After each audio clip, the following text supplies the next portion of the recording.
Who said your routers can't look like spaceships? We dig into the D-Link DIR-879. It's the AC1900 Wi-Fi router.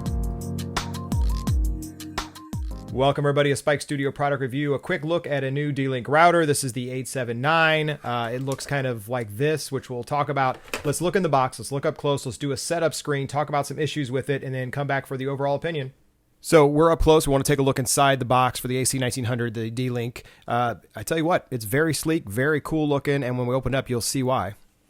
Even the packaging they did alone, they made it very futuristic looking. The box over here on the very, very edge is your power supply, your Ethernet cable, and then, of course, the router there in the middle. They put in that white sheet that you see the actual D-Link passcode and SSID, which you can find on the back on the metal plate, but for some reason it's also on a sticker on the front just to make it easier for everybody. So let's take a look at what this looks like set up as well as the back of it.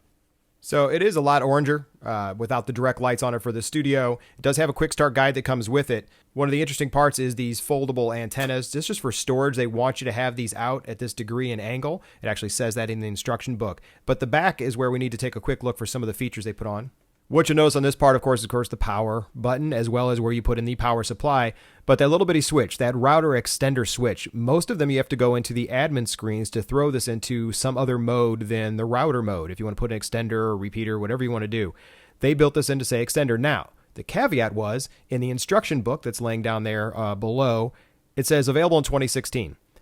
If you look at the web and read everybody what they're saying the firmware update did work for some, didn't work for others, bricked it for some, bricked it for others. The benefit they decided they wanted to have in this model was that you could just throw this switch, restart it, and then actually be exactly where you need to be in terms of extender or router mode. Now, there is something that's missing on this model as well. So if we jump to the other side on the back of the router, you'll see it has a reset button that you hold for the standard 10 seconds to get it back to factory. It has a WPS for quick connect. It has 4 Ethernet ports and the internet port. There is no USB ports on this one, so you're not going to be able to connect anything external in terms of extra storage or streaming media to this device. It is made as, I would say, a middle type priced router, not cheap, not the upper end. So this one's made for better range and signal across both bands, but it doesn't have the connectivity points you need to add external drives. So let's talk about the setup and some of the other features. So if you first plug in your Ethernet, you will get this welcome screen that pops right up as soon as it boots itself up, which is really nice to have. It'll tell you where to plug in and where to connect to. But skip part of the setup, we want to actually update the firmware because there was a firmware update since this was actually brought into us to review. So as you can see, it's telling you can't get to the internet. We're not worried about that right now. We want to get into the management ability of it in the screens. So we'll go actually into the settings. We should get a prompt.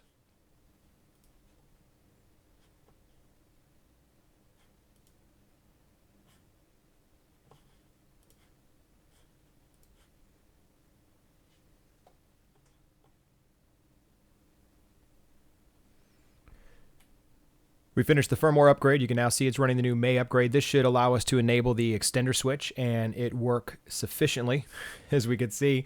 Some things you should also be aware of inside the wireless settings. There are guest zones you can work with. Smart Connect is there. It comes with passwords and everything on the screens that you need. This is a scanner that we use, Wi-Fi analyzer, to test signals, around the area when we're out working. As you can see, that big, tall one right there is the actual D-Link, which is about 2 feet away, right below. It does both 2.4 gigahertz and 5 scanning.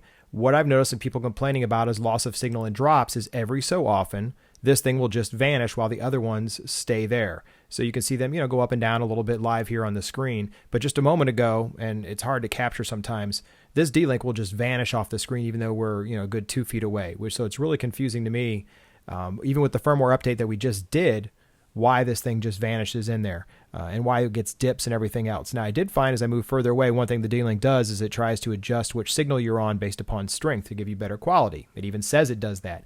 A point of contention when I was actually working on it. So we'll change this up there to 5. Really strong, really close, competing with other ones in the area, which is no problem.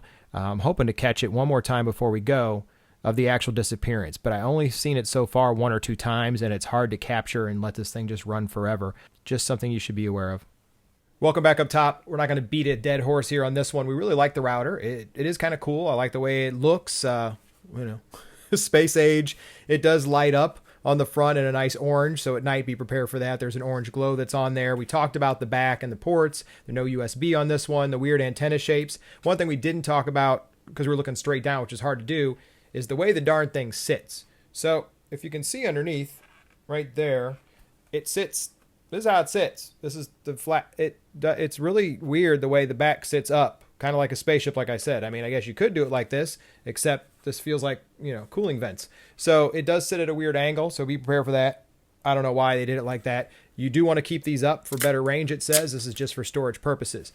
Overall, I didn't like the drops. I did see what other people said. As you saw, we updated the firmware to the most recent there was at the time of this review, which was mid-September 2016. Do like how easy they do make it to set up for everybody. So it is a mid-range router with not a lot of overcomplication to set up, but you can get more complicated in the management screens. There are advanced settings that are hidden in there, as you saw. So that's a cool way to do it. It is standard like every other router day with the 4 ports, the WPS is there and everything else.